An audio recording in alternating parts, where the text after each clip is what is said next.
बिहार में युवा रोजगार एवं कौशल विकास विभाग का गठन हो चुका है और इसके साथ साथ नए सचिव कौशल किशोर ने पदभार भी ग्रहण कर लिया है। अब एक्शन प्लान बनना भी शुरू हो चुका है। सीधी बातचीत करेंगे विभाग के नए सचिव कौशल किशोर से। सर, बहुत बहुत बधाई हो आपको और नए विभाग का जिम्मा मिला है आपको।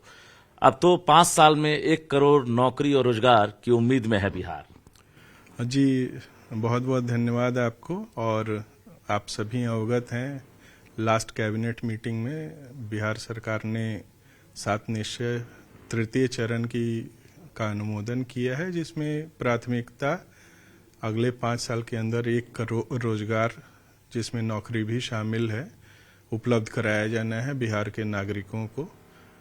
इसमें सभी विभागों के समन्वय के साथ हम लोग काम करके आगे एक्शन प्लान तैयार कर रहे हैं और उस एक्शन प्लान को फाइनल उच्च स्तर से कराते हुए फिर आगे सवाल का जवाब लोग जानना चाहते हैं कि अब तक जीएडी नोडल विभाग होता था, जहां पर रिक्तियों का ब्यौरा जीएडी को मिलता था, लेकिन अब जो नौकरी का प्रारूप है अब यहीं से गढ़ा जाएगा। आप जीएडी को नोडल विभाग पिछले वर्ष तक पिछली सरकार तक नौकरियों के मामले में रखा गया था, क्योंकि उसका प्रशासकीय विभाग नौकरी आरक्षण इन सभी चीजों के लिए जीएडी ही है।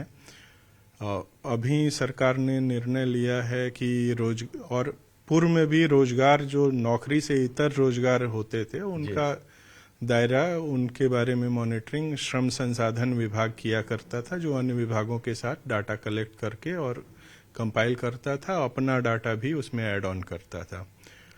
अब सरकार ने अपने समझ से निर्णय लिया है कि एक जगह से वो डाटा आना चाहिए, चूंकि रोजगार की बात प्राथमिकता में है, तो उसमें नौकरी वाली चीजें भी जीएडी के समन्वय से हम लोग जीएडी से प्राप्त करेंगे और डाटा कंपाइल करेंगे।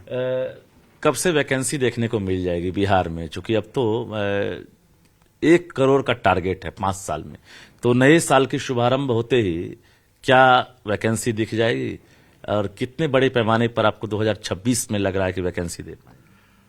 वैकेंसी और बहाली की प्रक्रिया है वो सतत चलती रहती है। हर दिन कोई ना कोई विज्ञापन विभिन्न आयोगों द्वारा या फिर जिला स्तर से संविदागत नियोजन के लिए अन्य सोसाइटी से वो निकलता रहता है। तो एक कब से शुरू हो जाएगी वाली बात नहीं है, वो तो शुरू है, वो सतत प्रक्रिया है। हाँ, वो निर्वाचन से पहले से बहुत सारे विज्ञापित हैं, कई अधियाचनाएं भी गई हैं विभिन्न विभागों की ओर से जीएडी के माध्यम से विभिन्न आयोगों को, बीपीएससी, एसएससी, सबको गई हुई हैं।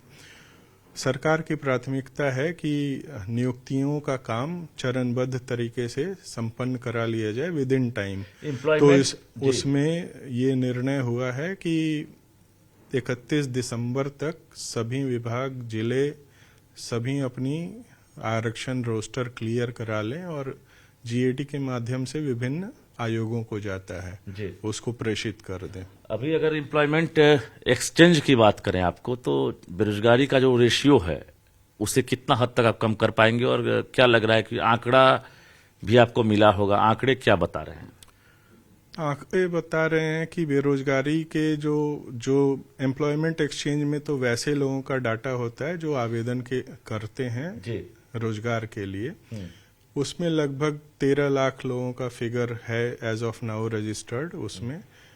लेकिन वो उसमें वैसे लोग भी हैं जो रजिस्टर करा के और जॉब ले चुके होते हैं और फिर वो सूचना नहीं देते हैं। तो ये फिगर बहुत जल्द ये फिगर बहुत डायनेमिक फिगर है और हम लोग ऐसी व्यवस्था करने का प्रयास कर रहे हैं कि एंड टू एंड उनको फॉलो करें। जैसा सरकार ने ये विभाग के गठन में ही लिखा है कि रोजगार निबंधन के लिए ई पोर्टल विकसित किया जाए, तो वो पोर्टल विकसित करने का हम लोगों का उद्देश्य रहेगा अगले कुछ समय में, ताकि कोई भी व्यक्ति जो रोजगार के लिए योग्य होता है उसके बाद से उसका अंत तक क्या फॉलो अप हो, उसको जॉब मिली नहीं मिली, मिलने के बाद वो कंटिन्यू कर पाया या नहीं कर पाया, अगर उसके कुछ स्किल गैप्स हैं तो उसको समझ के उसको ट्रेनिंग दे के उसको कवर अप करना। चलिए, तो ये ट्रेनिंग सेशन भी चलेगा आपके यहाँ, चूंकि कौशल विकास विभाग है और कौशल जो है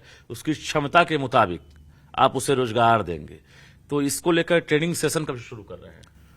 ट्रेनिंग सेशन भी ऑनगोइंग ही है। आप अवगत होंगे, बिहार कौशल विकास मिशन बहुत पहले से चल रहा है और इसके अलावा बाकी जो इंस्टीट्यूशनल सेटअप है हमारे विभाग के अंतर्गत 152 सरकारी आईटीआईज हैं और निजी क्षेत्र में भी 1221 आईटीआईज एज ऑफ नाउ हैं। उनके माध्यम से भी कौशल प्रशिक्षण होता है। कुशल युवा प्रशिक्षण जो 7 निश्चय के पार्ट के तौर पे प्रत्येक ब्लॉक लेवल पे भी संचालित हैं। बीएसडीएम के माध्यम से और भी बहुत सारे प्रशिक्षण केंद्र चल रहे हैं, उसको स्केल अप कर रहे हैं। आखिरी सवाल आपसे, 2026 कैसा रहेगा? नए साल में क्या नई उम्मीदें दे रहे हैं? नया विभाग का गठन हुआ है, नया साल शुरू हो रहा है। सब कुछ सरकार के वादे के हिसाब से, सरकार की जो संकल्प है 7 निश्चय के रूप में, उसको इंस्टीट्यूशनल सेटअप तैयार हो जाएगा। उसके हिसाब से एक अच्छा काम होगा, यही उम्मीद है, क्योंकि फोकस होता है तो चीजें अपने आप डेवलप करती हैं। चलिए, तो हमारे साथ विभाग के सचिव कौशल किशोर थे और जो जानकारियां दे रहे थे, इसके साथ साथ इन्होंने भरोसा भी दिया है कि 7 निश्चय पार्ट 3 भी लॉन्च कर दिया गया है और यही वजह है कि नए विभाग में नई बहाली का जल्द एक तरह से तोहफा मिलने वाला और नए साल में इन्होंने कहा है कि बड़े पैमाने पर सभी विभागों से वैकेंसी निकलेगी, जिसको लेकर 31 दिसंबर तक टारगेट रखा गया है कि सभी जिलों से जो रिक्तियां हैं वो अलग अलग विभागों को सौंप दी जाए। इसके बाद आयोग हो या विभाग हो, वैकेंसी निकालने का काम करेगा। कैमरामैन सुबोध के साथ रजनीश कुमार, न्यूज 18 पटना।